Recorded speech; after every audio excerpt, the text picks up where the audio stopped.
Quand tu es pilote de MotoGP, que tu t'appelles Marc Marquez ou Fabio Quartararo, tu flirtes avec la mort à chaque virage. Mais tu fais surtout la démonstration que sur un circuit, l'homme et la machine ne font qu'un.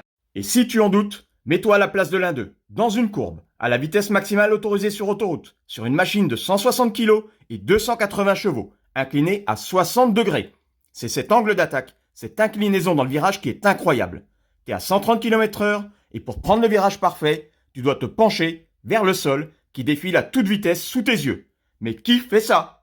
Et pour être encore plus performant, un champion comme Marquez est capable, lorsqu'il se penche, de sortir tout son corps de la moto. Mais il faut bien s'accrocher. Imagine, le point le plus écarté de son corps est à près de 60 cm de sa moto. Tu as déjà vu les motards dans un virage, à pleine vitesse. Quand ils se penchent, ils ont quasiment le genou qui touche le sol. Marquez, lui, va effleurer le goudron avec son coude, pour encore accentuer cet angle et faire contrepoids à la force centrifuge.